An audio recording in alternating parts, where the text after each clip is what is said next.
Gerson, et ce sont des gens qui ont deux cliniques, une en Hongrie et une à Tijuana au Mexique, où ils soignent les gens qu'on rattrape par les cheveux, que la médecine actuelle dit, bon ben voilà, vous êtes au stade 4, de toute façon là, vous rentrez chez vous, vous remettez vos affaires en ordre parce que vous n'allez pas finir l'année. Eh ben, ils rattrapent ces gens-là par un cheveu, et au Mm. bout d'un an, ils vont très bien. C'est quand même. Et le secret de Polichinelle qui traîne dans les couloirs des universités, des services d'oncologie, c'est qu'il y a des gens qui, en mangeant vivant, en mangeant végétal et vivant, euh, en finissent avec le cancer et vivent très bien. Mm. Et il y Alors moi, avait, je m'étais procuré un livre qui s'appelle La cure Gerson. ouais, c'est ça, c'est les Gerson. C'est quelqu'un qui, au début du siècle dernier, au début 1900, je ne sais pas si t'intéresse que je te fasse la petite histoire, mais c'est quelqu'un qui lui aussi était malade et qui il s'était dit, ah, c'est quelqu'un qui a l'esprit scientifique. C'était un médecin allemand d'origine juive enfin de confession juive plutôt, qui euh, il était malade, il n'était pas bien et il avait des migraines. Mais quand on est étudiant en médecine et qu'on fait des migraines, surtout quand on commence à faire de l'internat, ça devient difficile. Il faut, faut étudier, etc. Et il souffrait vraiment de migraines sérieuses. Et, donc, il allait voir ses profs et il a dit, écoutez, qu'est-ce que je peux faire pour ma migraine? C'est insupportable. Et ses profs lui disaient, ben, écoute, faut faire avec, faut apprendre à vivre avec, tu n'as pas d'autre choix. Et lui, il a refusé ce diagnostic. Il a dit, non, non, il y a forcément quelque chose à faire. Et à la bibliothèque de Berlin, il a regardé, cherché les migraines, etc. Il est tombé de manière complètement fortuite, il aurait pu vraiment le louper, sur un article de quelques lignes qui avait été écrit une vingtaine d'années auparavant d'un médecin de campagne qui avait écrit dans un article médical que une de ses patientes s'était soignée de ses migraines débilitantes, hein, en changeant son alimentation. Point. En deux phrases. C'était terminé. Mm. Alors lui, il s'est dit, mais c'est pas possible, il y a quelque chose. Il y a que ça. Il s'est dit, bon, bah, puisque personne ne peut m'aider, je vais m'aider moi-même. Et il a commencé à expérimenter. Il a commencé à se dire, bah voilà, je vais regarder, aujourd'hui, je vais manger que ça. Et puis, je vais voir si ça me donne mal à la tête. Et puis, demain, je mangerai autre chose. Et il a commencé à regarder tout ce qu'il mangeait et ce qui lui donnait mal à la tête et ce qui lui donnait pas mal à la tête. Et il s'est rendu compte qu'à chaque fois qu'il mangeait des produits animaux, il avait mal à la tête plus ou moins rapidement. Si c'était des fromages, il avait mal à la tête dans l'heure. Si c'était de la viande, c'était dans les minutes. Si c'était du lait, ça prenait c'est peut-être en soirée. Donc il y avait des choses comme ça que c'était plus ou moins rapide. Mm. Et il s'est rendu compte que quand il mangeait des végétaux, ça se passait bien, en particulier quand ils étaient crus. Ça se passait encore mieux. Et qu'il arrivait même à rattraper un mal de tête en consommant des végétaux. C'est là qu'il a quand même se posé des questions et il s'est dit, c'est quand même quelque chose. Alors je te raconte cette histoire parce que c'est cette histoire-là vraiment qui m'a touché, hein. Mm.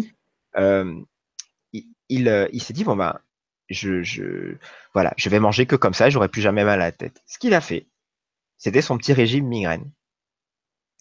Il est devenu médecin praticien, il s'est installé dans une petite banlieue, je crois, de Berlin ou dans des petites communes qui étaient autour.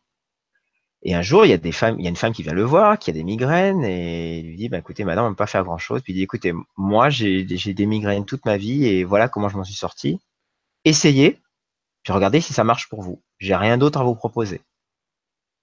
Alors cette femme qui en souffrait, et les gens qui souffrent de migraines qui nous écoutent peuvent en témoigner, c'est vraiment quelque chose d'horrible. Et elle a essayé, elle revient le voir quelques semaines après, elle disait, mais docteur, c'est fantastique, j'ai plus mal à la tête, je peux fonctionner, j'essaie de terminer les migraines. Alors elle fait, bah, c'est super. Et forcément, quelqu'un qui a des migraines, qui s'en sort, elle va en parler à tous les gens qu'elle connaît. Mm. Et tous les gens qu'elle connaissait qui avaient des migraines, et donc les gens viennent le voir, il commence à avoir une réputation, et il dit aux gens, bah, vous avez des migraines, vous faites ça, et il leur explique comment faire et tout.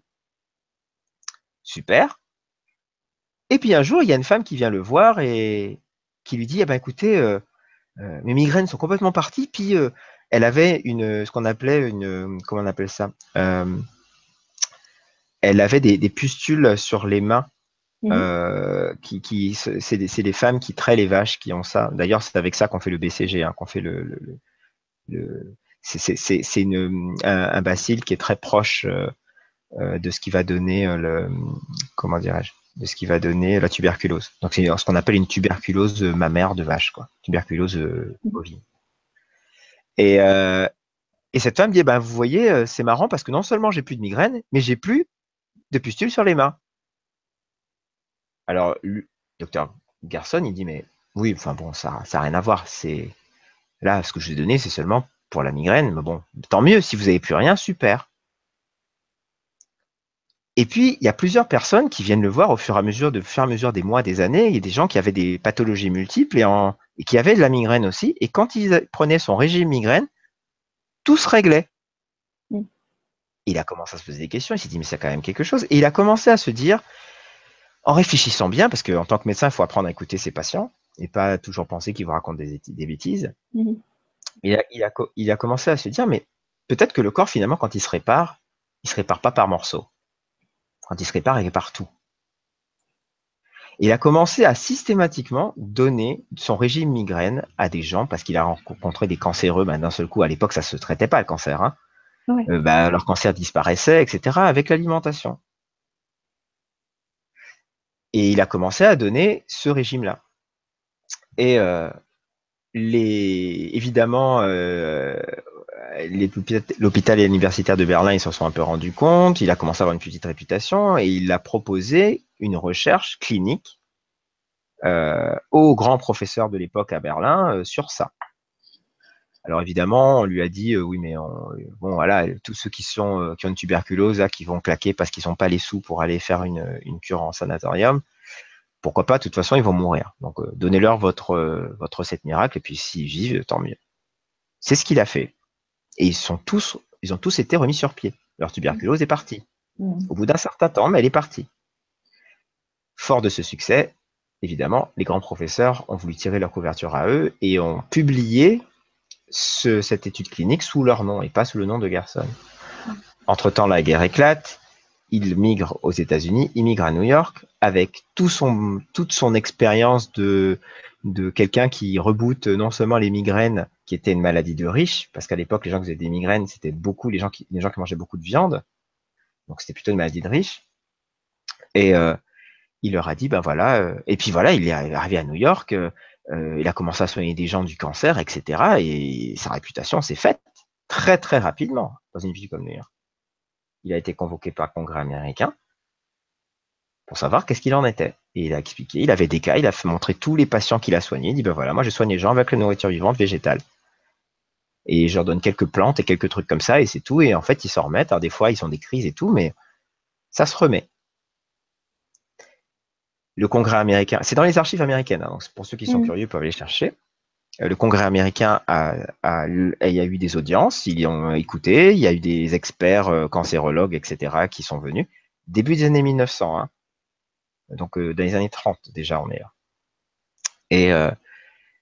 Et en finalité, ce qui s'est passé, c'est que le Congrès américain a fait voter une circulaire, qui c'est même pas une loi, c'est une sorte de circulaire, un décret, qui interdit tout traitement du cancer aux États-Unis autrement que par la chimiothérapie et la radiothérapie. Et à partir de ce moment-là, Gerson ne pouvait plus pratiquer. Alors qu'il a eu des audiences, tout le monde a vu ce qu'il faisait.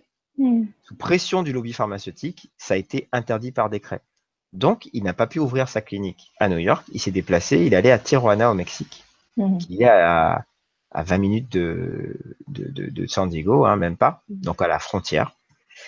Et pour que les Américains qui voulaient se soigner, ils n'avaient qu'à traverser la frontière, rester 2 semaines dans leur sanatorium, apprendre à manger vivant, apprendre à faire des jus. Entre-temps, il a rencontré Dr Walker, qui est le père des jus, comme on les connaît. Et puis voilà. Et donc, moi, quand j'ai entendu cette histoire, tu comprends bien que ça c'est pas tombé dans l'oreille d'un sourd. Alors, c'est un documentaire j'ai envie de dire que tu as suivi ces pas dans le sens où tu es allé dans l'expérience, c'est-à-dire que tu as démarré par les jus, après tu es allé vers le cru, l'alimentation vivante, et qu'au fur et à mesure, tu t'es intéressé, tu as vu par toi-même les résultats, tu t'es formé, Mhm. Et aujourd'hui, ce que tu appelles la première médecine, alors c'est quoi? La première médecine, c'est l'alimentation.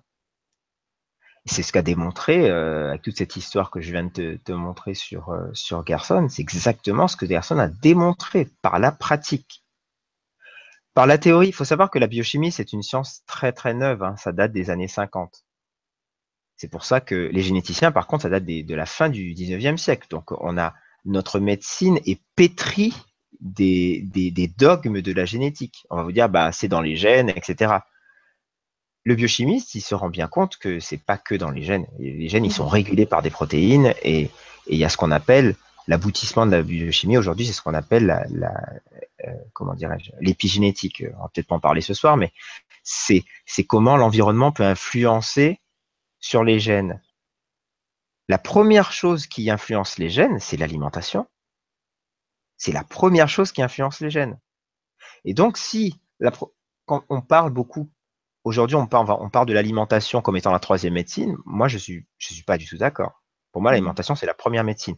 Hippocrate disait lui-même que ton alimentation soit ton médicament, et Mhm. inversement. C'est dans le serment d'Hippocrate, donc c'est une vieille histoire, cette histoire d'alimentation. Mhm.